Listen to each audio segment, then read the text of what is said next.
Hello everyone and welcome. It's been a difficult time for me to get everything out for the YouTube channel and for the Autodidactic podcast because I've recently started a new job. So forgive me for the delays, but we'll get on with it now. I wanted to show you how I do highlighting of textbooks. Now I'm using here an electronic PDF reader called Ocular, which is available on most operating systems, but you can also do this in Adobe. Now you can use the text highlighting or the review system in Ocular for PDFs, but this is the same thing you would do with a physical book and a physical highlighter pen. Now here you can see that I've already preset the review system, and along the top you can see that I've got additional buttons which allow me to add notes, highlight the text, put in comments beside the text, or circle it or box it. But in this example I'm just going to do the same thing I would do with a highlighter pen. Now what do you highlight? Well, you should be highlighting sentences wherever possible. When you're highlighting, you need to do keywords where you link them together. When you're marking things up, just try to remember to mark things in a way that will make sense in 3 to 6 months' time. This is why it's better to mark meaningful phrases instead of just words. When you're highlighting, try and stick to 1 or possibly 2 colors. Then what do you mark? Well, headings, subheadings, main ideas, supporting details, definitions, examples, and statistics are all important. You need to mark the main ideas of this section. The main ideas are typically at the top in the first paragraph or the second paragraph on occasion. But as you can see here, the main idea I'm marking is in the first paragraph of these sections.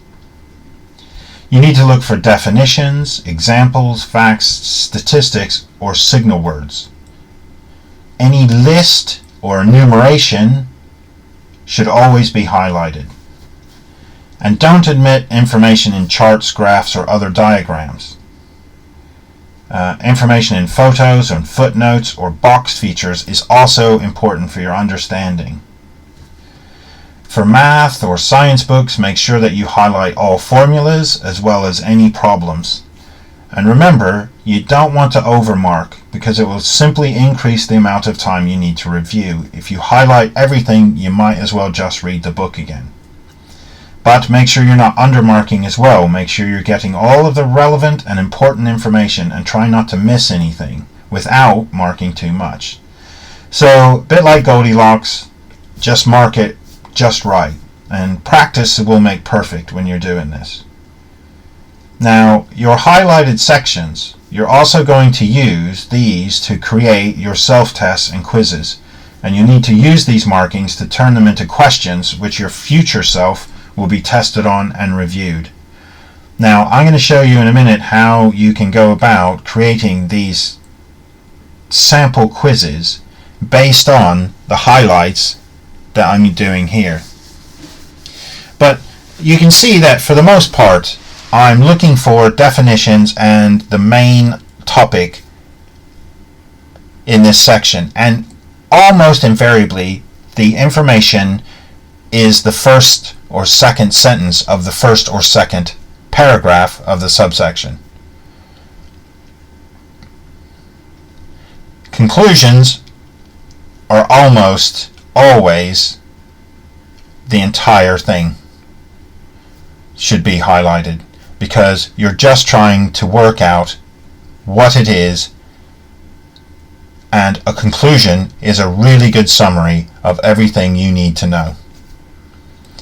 And again here, I'm just going through the section and then the subsections, and I'm pulling out the more important pieces of information that are within these segments.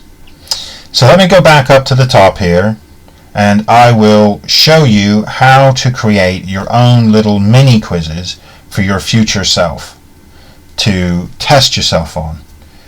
Now don't forget that recalling and testing is one of the things that you're going to need to know how to do, and it will help you the most. So having to recall something is the most helpful. Now what I do is I've got a text editor open which has a tab, so I can open 2 text files, and in this text file I am just putting in some of the highlights that I have selected. So here I need to turn off text selection in order to actually turn on text selection and turn off highlighting to get what I want.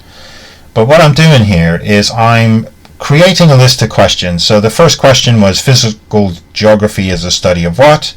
Here I'm asking what is a lithosphere?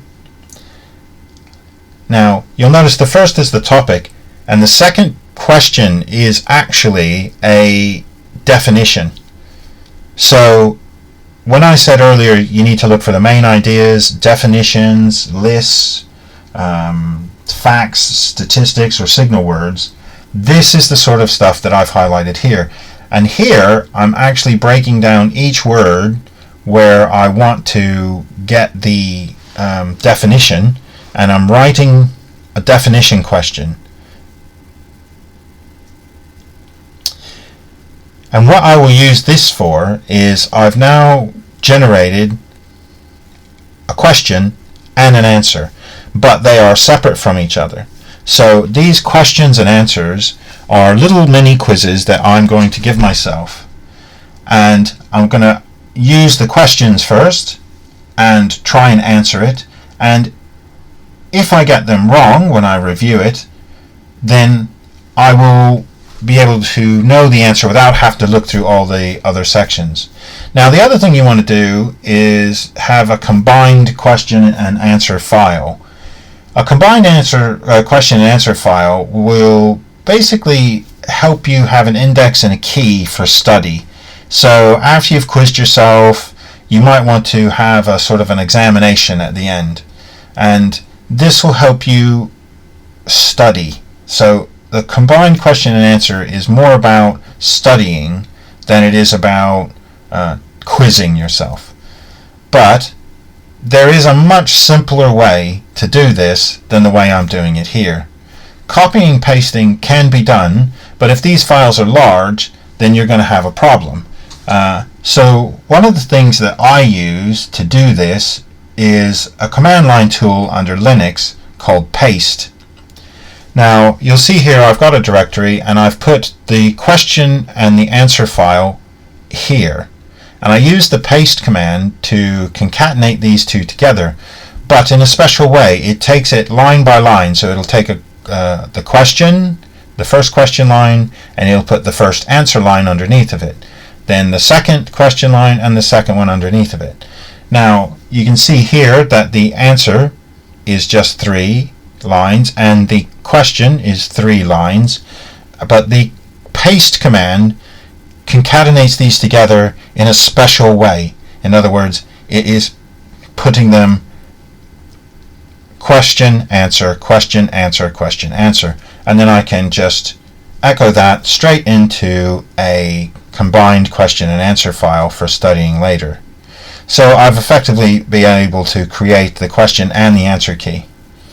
Now I hope this was useful for you, and I do apologize for not being able to get these things out as quickly as I used to, but we all have to work and earn money, so that's how that works.